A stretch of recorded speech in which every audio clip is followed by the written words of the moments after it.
இது எங்கேருந்து ஆரம்பிக்கிறதுன்னு தெரியல. இந்த ஸ்ரீலங்காவில் இருக்க அந்த கிளிநொச்சியை சேர்ந்த தமிழ் எம்பி வந்து உண்மைக்குமே வந்து ஒரு சைக்கோ மனுஷன். என்னை பொறுத்தவரையில் ஸ்ரீலங்காவில் இருக்க அந்த ஒரு மீடியா அட்டென்ஷனுக்காக எது வேணாலும் பண்ணுற ஒரு பைத்தியம். தமிழ்நாட்டில் வந்து வாட்டர்மெலன் ஸ்டார் மாதிரி ஸ்ரீலங்காவில் இருக்க வாட்டர்மெலன் ஸ்டார் வந்து இந்த மனுஷன் தான். அடுத்த பேரும் கண்டிப்பாக வந்து இந்த மனுஷனுக்கு ஓட் பண்ணாதீங்கப்பா, அந்த மனுஷனை கொண்டு வராதீங்க. ஈவன் படிக்காத ஒருத்தவங்களா இருந்தாலும் மக்களை புரிஞ்சுக்கிட்டவங்க, மக்களுக்காக நிற்கிற ஒரு நல்ல மனுஷனை கொண்டு வந்து நிப்பாட்டுங்க. நம்ம நாடு, நம்ம இடம், நம்ம எல்லாத்தையுமே வந்து ரிப்ரசென்ட் பண்றாங்க. மொத்த உலகமே இதெல்லாம் பார்த்துக்கிட்டு இருக்கு. எல்லாருமே இது ஒரு மாதிரி கேலி கூத்தா பார்த்து சிரிச்சுக்கிட்டு இருக்காங்க. அவ்வளோ அசிங்கம் பிடிச்ச வேலை செஞ்சுக்கிட்டு இருக்குது இந்த மனுஷன்.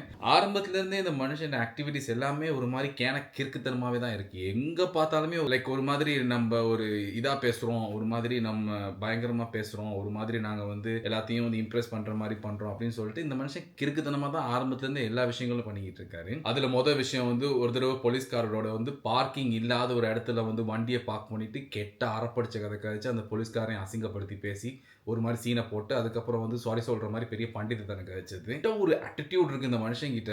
லைக் ஏன்னா வந்து ஒரு படிச்சு வரான், படிச்சா தெரியுதானே இவர் ஒரு ஒரு புழு தீன்னு நினைச்சுக்கிட்டு இருக்காரு இவரு. அந்த மாதிரி தான் வந்து இவரோட பிஹேவியர்ஸ் எல்லாமே எல்லா இடத்துலயும் இருக்கு. அதுக்கு அடுத்து இன்னொரு இடத்துல வந்து அப்கண்ட்ரி பீப்புளை பார்த்து தோட்ட காட்டான் அப்படின்னு பேசுறது. கிளிநொச்சியில வந்து இருக்கவங்க பூரா வந்து தோட்ட காட்டானுங்க அப்படின்னு சொல்லிட்டு. ஏன்னா அப்போ ஒவ்வொருத்தவங்களும் இருக்க இடத்த வச்சுக்கிட்டு ஒரு புனைப்பெயர் வச்சு நீ பேசுறியா இருந்தா அப்ப நீ எதுக்கிட்ட அவ்வளவு தூரம் படிச்சு வந்திருக்கீங்க, அந்த ஒரு இடத்துல பொசிஷன்ல இருக்கீங்க, இவ்வளவு பேர் மக்கள் நம்பி ஓட் பண்ணி ஒரு இடத்துல கொண்டு வந்து நிப்பாட்டி இருக்காங்க. இதெல்லாம் வந்து இப்படி பேசுறதுக்கே அசிங்கமா இல்ல, ஒரு மாதிரி டிஸ்கஸ்டிங்கா இல்ல? லைக் நம்ம வந்து மத்தவங்க யாரும் இப்படி பேசினாலுமே கூட மக்களை வந்து ரிப்ரசென்ட் பண்ற ஒரு இடத்துல இருக்க நம்ம வந்து என்ன யோசிக்கணும்? இதெல்லாம் வந்து விளங்காம அவ்வளவு தூரம் யோசிக்காம பேசுற மக்களுக்கு அட்வைஸ் பண்ற நிலைமையில இருக்க வேண்டிய ஒரு ஆளு இப்படி வந்து கேனத்தனமா பேசிக்கிட்டு காணி தகராறு பிரச்சனையில லைக் என்னதான் இவன் அவங்க சைட்ல ஒரு ஃபால்ட்டா இருக்கட்டுமே, அதுக்கு வந்து கண்ணை காட்டி மிரட்டுவாங்களா? ஒரு ஒரு பொம்பளாக்கள் கிட்ட பேசுற ஒரு முறை இல்லையா? எப்படி வந்து அப்படியே வந்து வல்கரா அவ்வளோ அசிங்கமா வந்து பேசிக்கிட்டு கன் எடுத்து காட்டி மிரட்டிக்கிட்டு, ஐயோ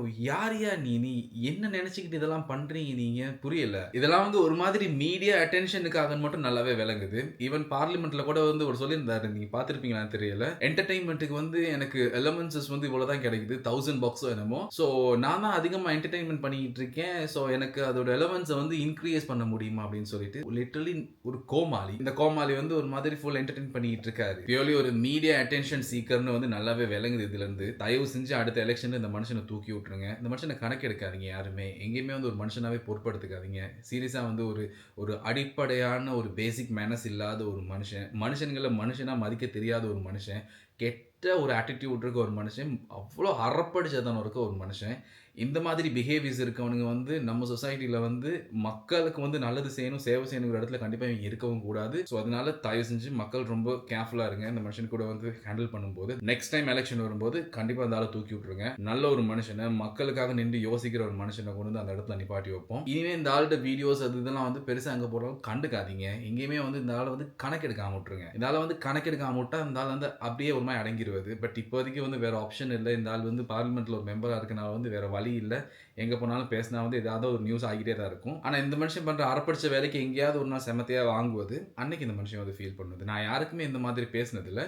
ஆனால் வந்து ஒரு ஒரு பொண்ணுகிட்ட வந்து பேச தெரியல, வயசானவங்க கிட்ட எப்படி பேச தெரியல, லைக் ஒரு மனுஷன் வந்து எங்கேருந்து வாரான், எப்படி வாரான் அப்படிங்கிறத வச்சு அவங்களுக்கு வந்து ஒரு நிக் நேம் வச்சு அசிங்கமாக பேசுறது, கேட்டால் டாக்டர்னு சொல்லிக்கிறான். இந்த மாதிரி இவ்வளோ கேவலமாக பிஹேவ் பண்ணிட்டு இருக்கான். கேட்டால் வந்து பார்லிமெண்ட் மெம்பருங்கிறான். அதனால தான் எனக்கு ஒரு மாதிரி எரிச்சலாக போயிடுச்சு இந்த வீடியோஸ்லாம் பார்க்கும்போது. அதர்வைஸ் எனக்கு யாரோடையுமே எந்த ஒரு தனிப்பட்ட எதுவுமே இல்லை. ஸோ இந்த வீடியோ பிடிச்சிச்சுன்னா சப்ஸ்கிரைப் பண்ணுங்க guys. See you.